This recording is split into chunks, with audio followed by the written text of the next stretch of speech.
So yesterday we talked about Stalker 2 and the Xbox Series X and how it's currently winning people over at Gamescom thanks to its impressive visuals. Allegedly, it's a 60 FPS experience and its image quality is super impressive. It really sounds like it's going to be worth the extended wait time as long as the gameplay can match its visuals. The thing is, though, is that Xbox has yet another exclusive under their belt that also seems to be impressing people over at Gamescom. But this is more about the actual gameplay, and it sounds like they might have a major win on their hands. So we're going to talk about that today, and apparently also a new Nintendo Direct that will happen maybe next week, or at least according to the latest rumor. But is there actually any merit behind this rumor? Well, we will get into all of that as well, but let's just go and get right into things, starting off with Monster Hunter Wilds. As a part of the Gamescom coverage, Capcom does have a playable demo set up for attendees to try, but the thing is that people who've played it are currently reporting that it's not a 60 FPS experience. It seems to be limited to just 30 FPS on the PlayStation 5 with no option to change it to performance mode. And now the question really just kind of becomes, is this a cause for concern? And what I'll say about that is that I don't think that we necessarily need to jump to a conclusion this early on. You know, at the end of the day, this is an early demo for an early build of the game. And that's really how we should treat it. It's not the final build, and a lot can still change between now and its release. There's still a very real chance that they're currently optimizing its performance, and maybe, just maybe, that mode isn't stable enough to introduce it to the public just yet. So they might have made the choice to bring the 30 FPS experience for this specific demo, just because it's a more stable version.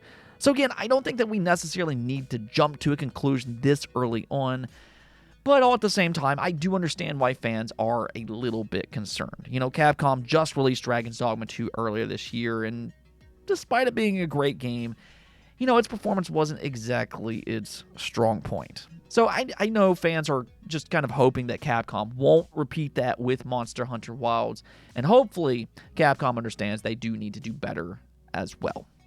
Now, next up here, let's go and talk about a game that was just announced being InZoi. And this is super impressive. This comes from Crafton, and I've kind of noticed here recently they've been making a real name for themselves. They actually just acquired Hi-Fi Rush last week. We'll see how that turns out for them. But I feel like they're kind of on the cusp of a breakthrough, and InZoi might just be the game that puts them over the top as a big-time publisher and developer. This is their new Sims-like game that just seemingly takes creation tools to the next level. I mean, the character creation in this game is absolutely insane, and the same can really be said with its building tool. You can create your own house or your own building, and I mean, it just looks so impressive. I mean, at the very least, from what they've shown, this is legitimately one of the best-looking creator tools that I've seen really for any game like this. And I know the Sims community right now is just eating this game up. I've already seen so many people say that this looks like their dream Sims game. And while EA still seems to be resting on their laurels with the Sims, Crafton, however, is making a very ambitious game with InZoi. And, you know, we'll just have to kind of see how this turns out. Now, unfortunately, so far we don't have a release date, but the cool thing here is that you can already download a character creation tool over on Steam. So if you are interested, definitely go check that out. Now, speaking of impressive, we might as well go ahead and talk about Xbox and one of their upcoming exclusives, Avowed. I mean, there's been a lot of anticipation for this game just based on Obsidian's pedigree. You know, historically, they are one of the best RPG studios ever.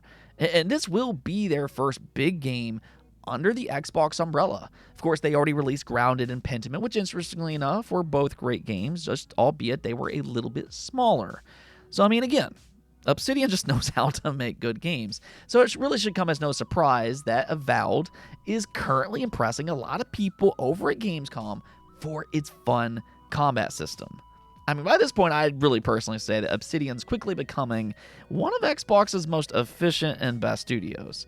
So again, I don't think that this should come as a major surprise, but it legitimately does look very good. If you want to see some of its gameplay, IGN got an interview with Obsidian, and they were showing off some of its dual-wielding options. You can have a sword in one hand and then a spell in the other as one such example. But I think the setup that really grabbed me personally was the dual-wielding wands. Like, you can legitimately play like you're an OP Harry Potter. And dare I say, I think the combat actually looks like it's better than Hogwarts Legacy, which was ironically built around wands. Hey, I'm just going to kind of throw that out there. But one thing that did genuinely surprise me was its visuals. I feel like some people were taken aback by Avowed's more vibrant, colorful art style, but seeing the gameplay at Gamescom, it actually looks pretty good in my opinion. I came away more than impressed, and that really seems to be the common trend right now. IGN said, and I quote, "We finally played Avowed, and it was fantastic." Then you can see Eurogamer said, "Avowed plays like a funny Obsidian role-player game where you buddy up with the voice of Mass Effect's Garrus, and maybe that's enough." And it seems like a lot of people on Twitter are also leaving impressed as well. So if anything else, it seems like Avowed is shaping up extremely well, and that is exciting to hear. And check this out. Obsidian was also asked about how many endings it has, and in typical Obsidian fashion, they confirmed that it is in the double digits and that you can get a combination of several different endings depending on your actions. So, yeah, my anticipation for Avowed has gone way, way up since seeing some of the gameplay over at Gamescom. I think for myself, I'm going to have to go with that wand build when it eventually releases. I'm going to have to be an OP Harry Potter. And I guess that's kind of the thing for me. I might actually be a little bit more disappointed now that it got delayed in 2025. I don't know if I want to wait that long anymore. But hey, I really am glad that it's shaping up well. And I hope that delay puts it in a better position to find success. It will be launching in a slower period of the year, which might actually be better for a game like this. Okay, so let's go talk about Nintendo and the latest Nintendo Direct rumor. I mean, it honestly feels like we have one of these rumors about every other week, but this one specifically has been just absolutely blowing up online because it's coming from PH Brazil. Now, if you don't know who that is, he has leaked some Nintendo things in the past correctly, and earlier this month, he did suggest that a Direct would happen in a few weeks. Well, over on Fami Board, somebody said this after the reveal of the Nintendo Direct Museum announcement.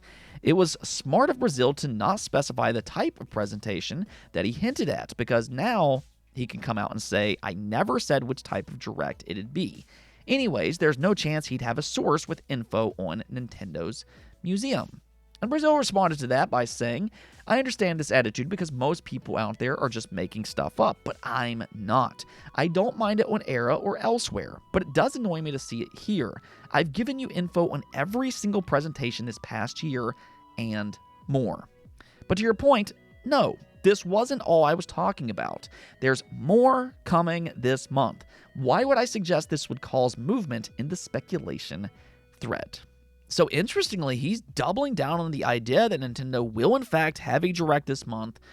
And I mean, with that, there's really only 1 week left. So if he's correct, then it would have to happen next week. I mean, my only thing with that, though, is that would be a little bit surprising in the sense that Nintendo historically likes the month of September for their Directs. They've held a September Direct every single year since the release of the Nintendo Switch. So, yeah, I mean, an August Direct would definitely be surprising, but at the same time, I do want to point something out.